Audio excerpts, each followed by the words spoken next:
देखिए, पहले तो मैं सभी की जानकारी के लिए आप लोगों के माध्यम से राज्य की जानकारी के लिए भी बतला दूं कि जो प्राइस निर्धारण है और सभी चीज़ें हैं वो आपका सिविल सप्लाई के ही विभाग से होगा। मगर फिर भी किसान क्योंकि हमारे हैं, स्टेक होल्डर्स हमारे हैं, तो हमें भी चिंता है इस बात का। देखिए, पहले 2300 रुपया था। नवंबर में जब कैबिनेट में पारित हुआ तो इसको 100 बढ़ा के इसको 2400 रुपया किया गया। हम लोग इसको कह रहे हैं और आज के दिन में हमारे संगठन के आदरणीय राहुल गांधी जी लगातार एमएसपी के बारे में बात करते हैं। स्वामीनाथन जी का जो रिपोर्ट है उसको लागू करने की बात करते हैं। मुझे लगता है कांग्रेस पार्टी से ज्यादा कोई इसके लिए बारे में चिंतित नहीं है आज के दिन में। मगर आप लोगों को जानकारी होना चाहिए कि सरकार को गठन हुए मुझे लगता है मात्र 1 महीना या 1.5 महीना होता है। वैसे हालात में बहुत सारी चीजों को सिस्टम में लाने में समय लगता है। आपको बजट अलॉटमेंट किया करना पड़ता है, वो बजट पारित होता है विधानसभा से, उसके बाद उसको आपको एग्जीक्यूट करना पड़ता है। तो सिस्टम है, प्रक्रिया है। और मुझे लगता है इस बार जो हमारा इतना मजबूत सरकार गठन हुआ है तो काफी स्टेबल भी हम लोग रहेंगे और इसको निश्चित रूप से लागू करेंगे। मगर धीरे धीरे, हम लोग एक बड़ा कोई छलांग मारने के लिए नहीं आए हैं। हम लोग एक सस्टेनेबल सिस्टम बनाना चाहते हैं, सस्टेनेबल चीजों को लागू करना चाहते हैं। और इसके लिए आप लोगों की भी आवश्यकता है ताकि सही न्यूज को आप लोगों तक, जनता तक पहुंचा सके।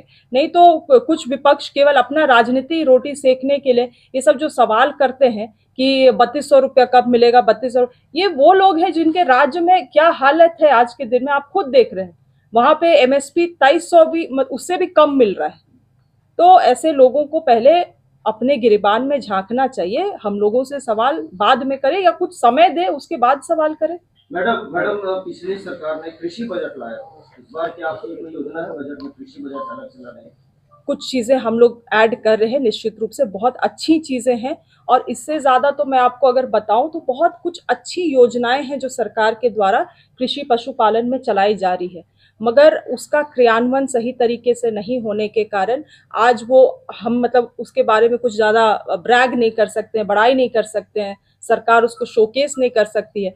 तो मैं चाह रही हूँ कि उन एग्जिस्टिंग योजनाओं में कुछ सर्कुलर के माध्यम से बदलाव लाया जा सके ताकि उन योजनाओं को हम लोग सही तरीके से क्रियान्वयन कर सके। और मेरा ध्यान विशेष रूप से इसमें है कि आज जो अधिक से अधिक लोग पलायन कर रहे हैं, अगर मैं आपको जो बतला रही हूँ जितनी भी योजनाएं हैं, अगर उसको हम लोग सही तरीके से अगर चालू कर देते, आम जो जो सर्कुलर में लिखा हुआ है, जो राज्यादेश में लिखा हुआ है, एमओयू में लिखा हुआ है, वर्ड बाय वर्ड अगर उसको एजेंसी फॉलो करती तो आज लोगों को यहाँ पे पलायन करने का आवश्यकता नहीं पड़ता। एक बिरसा ग्राम योजना है, बिरसा ग्राम पाठशाला योजना हमारे मुख्यमंत्री के लिए, वो एक हमारे मुख्यमंत्री जी के लिए बहुत ही अहम योजना है इस राज्य के लिए। उसमें इतना सुंदर राज्य आदेश डिजाइन किया गया है कि वहां के लोगों को ट्रेनिंग देना है, वहां के किसानों को मार्केट से जोड़ना है, मगर केवल और केवल कागज में। तो मैं चाहती हूँ कि जो चीज है हमारे सामने, जो मेरे थाल में जो पहले है, उसको मैं खत्म कर पाऊं, उसको मैं पहले डाइजेस्ट कर लूं, उसके बाद हम लोग नई चीजों को जरूर लागू करने का काम करेंगे। मैडम इसी से जुड़ा एक सवाल है, जब से आप पदभार ग्रहण किया तो सभी एक ट्रक मंत्री माना ये जा रहा है कि अधिक तिरपी नेहा तिरपी को अधिकारी फाइलों के मकर जाल में नहीं उलझा सकते। और तो ये तो एक परसेप्शन है, वास्तविक स्थिति क्या है? क्या आपके अधिकारी सरकार की कल्याणकारी योजनाओं के प्रति संवेदनशील हो रहे हैं, ऐसा आपको महसूस हो रहा है? मैं इसको इसी तरह से देखती हूँ कि हम लोग 5 साल के लिए आते हैं और ये अधिकारी 60 साल का सर्टिफिकेट लेकर आते हैं।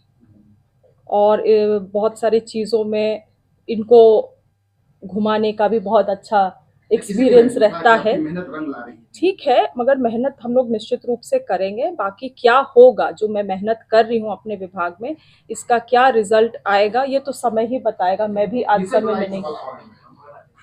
अपने स्वामीनाथन कमीशन की चर्चा की, क्या आने वाला बजट, जो बजट आने वाला है, उसमें स्वामीनाथन कमीशन के कुछ रिकमेंडेशन को तो कृषि विभाग तरजीह देने जा रही है क्या? देखिए, मैं एक बात इसमें थोड़ा सा हट के आपको बताना चाहूंगी कि अभी क्या हो रहा है कि धान के लिए तो हम लोग एमएसपी दे रहे हैं, आने वाले समय में हम लोग कोशिश करने की हम लोग प्रयास कर रहे हैं कि जो बहुत मुख्य वेजिटेबल्स है, क्योंकि हमारा बहुत सारा झारखंड में बहुत सारी जगह से बहुत सारा सब्जियां निकलता है जो दूसरे राज्य भी जाता है, तो वैसे हालात में उन सब्जियों के लिए भी हम लोग एक एमएसपी डिफाइन करने का काम करें, वो भी हमारा प्रयास है। इसके अलावे बहुत सारे ऐसे फॉरेस्ट प्रोड्यूस हैं। आज यहाँ पे देखिएगा झारखंड जैसे राज्य में सबसे अधिकतर हम लोग महुआ भी देखते हैं, एक फॉरेस्ट प्रोड्यूस है, बहुत लोग अपना जीवन यापन इससे भी करें। तो इन फॉरेस्ट प्रोड्यूस को भी हम लोग कैसे एमएसपी से जोड़ा जा सके उसके लिए हम लोग प्रयास है। मगर जब तक इसको हम लोग कुछ ब्लूप्रिंट नहीं तैयार कर लेते हैं, मुझे लगता है ये अभी एक प्रयास के रूप में ही दिख रहा है। कि पशुपालन और सहकारिता विभाग का मासिक बैठक, जो दूसरा मासिक बैठक मेरा था, हम लोगों ने आज विभाग से किया है और ये बैठक अभी भी जारी है।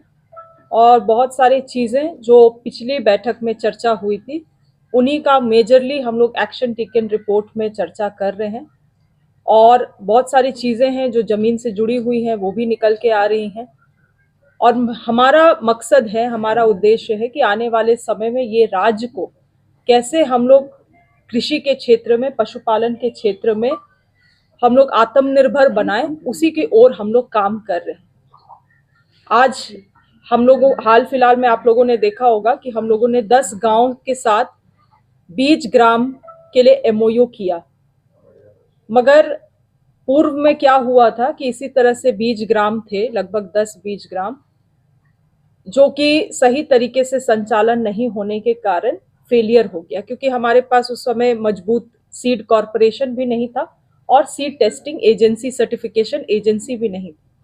तो हम लोग चाहते हैं जो बेस्ट ऑफ बेस्ट स्टेट में जो कॉपरेशन और सर्टिफिकेशन एजेंसी है उसको हम लोग यहाँ पे झारखंड में भी स्थापित करें। स्थापित तो है मगर फंक्शनल उस आधार पे नहीं है, तो हम लोग चाहते हैं उस आधार पे हम लोग फंक्शनल करें, ताकि आने वाले समय में बीज के स्तर में भी हम लोग पूरे राज्य को आत्मनिर्भर बना सके और किसी और राज्य से हम लोगों को या कहीं और से बीज खरीदने की आवश्यकता ना पड़े। इसके अलावे 18 तारीख को चान्हो में प्रमंडलीय स्तर हमारा कृषि मेला होने वाला है, जहां पे सभी जिला के और ब्लॉक के और साथ ही पंचायत के जितने भी BLWs हैं वहां पे उपस्थित होंगे। इसके अलावे प्रमंडल में दक्षिण छोटा नागपुर प्रमंडल में जितने भी हमारे जो प्रोग्रेसिव किसान हैं, जो किसान रजिस्टर्ड है हमारे साथ, उनको भी आमंत्रित किया जा रहा है। ये बहुत ही बड़े स्तर पे हम लोग करेंगे और मुझे लगता है इस तरह से हम लोग आगे जाके हर एक प्रमंडल में इस कार्यक्रम को अंजाम देने का काम करेंगे। एक चुनौती निकल के आ रही है जो कि है कि बहुत सारे योजनाओं को हम लोग जमीनी स्तर पर क्रियान्वयन नहीं कर पा रहे हैं, और जिसका मुख्य रूप से कारण है कि हमें जो वैध बेनिफिशियरी हैं, जो लेजिट बेनिफिशियरीज हैं, लाभुक हैं, उन तक हमारी योजना पहुंच ही नहीं पा रही है। बहुत बार ऐसा हो रहा है कि जिनको पहले योजना मिला था उन्हीं को दोबारा से वही योजना दे दिया जा रहा है, वही ट्रेनिंग दे दिया जा रहा है। तो इसमें जो हमारे BLW हैं, विलेज लेवल वर्कर्स, जो कि हमारे ही विभाग से उनकी नियुक्ति की गई है, आज उनको पेमेंट, सैलरी, सब चीज हमारे विभाग से मिलता है और उनको लेटर भी विभाग से जारी किया गया था कुछ महीनों पहले कि आपको केवल एग्रीकल्चर का काम टेकअप करना है। मगर आज आप देखेंगे ब्लॉक में आवास का काम BLW कर रहे हैं, मनरेगा का नापी वापी भी BLW कर रहे हैं, मतलब एग्रीकल्चर को छोड़ के सारे काम BLW कर रहे हैं। तो उनको भी रुचि लेने की जरूरत है, क्योंकि इस विभाग से उनको पेमेंट किया जा रहा है, इस विभाग के योजनाओं के बारे में उनको जानकारी नहीं है, तो ये चिंता का विषय है। तो हमारा एक प्लान है कि बहुत जल्द राज्य के जितने भी BLW है उनके साथ हम लोग एक सेमिनार करके पहले तो उनको सरकारी जितनी हमारी विभाग की योजनाएं हैं उनसे जोड़ने का काम करेंगे, ताकि सही लाभुकों का नाम हम तक पहुंच पाए।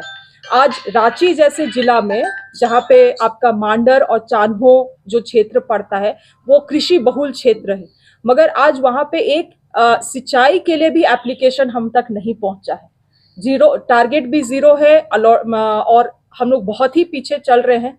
तो जिस कारण अगर देखा जाए, जैसे कल मैं चान्हो में थी ब्लॉक मीटिंग में, तो पता चला कि वहां पे जो लाभुक हैं उनको इस बारे में कोई जानकारी नहीं है और ब्लॉक में फॉर्म तक उपलब्ध नहीं है। अब आप बताइए, एक मार्जिनलाइज्ड किसान वो गांव से निकलेगा जिला तक केवल फॉर्म लेने के लिए, वापस जाएगा, फॉर्म भरेगा, फिर वापस आएगा, फॉर्म जमा करेगा ताकि 6 महीने के बाद उसको सिंचाई की सुविधा मिल सके। अगर इस सिस्टम से हम लोग काम करेंगे तो हम योजना केवल और केवल कागज में रह जाएगा। और यही निर्देश अधिकारियों को दिया गया है कि अब हम लोग वाइब्रेशन पिछले 2 महीना में 1 महीना में आप लोगों ने भी देखा है कि हम लोगों ने पूरा प्रयास किया है कि राज्य स्तर और जिला स्तरीय जो हमारे एम्प्लॉयज हैं उन पे हम लोग एक जान भरने का काम करें। मगर जो जमीन से जुड़े हुए हमारे कर्मचारी है, अगर उनको हम लोग एक्टिव नहीं कर पाएंगे तो फिर ये सब चीज फेल रह जाएगा। इसीलिए ये निर्देशित किया गया है कि जितने भी हमारे विभाग के BLWs हैं उनके साथ एक बड़ा सेमिनार किया जाए और उनको जिला स्तरीय हर एक महीने काम और टारगेट्स डेलीगेट किया जाए।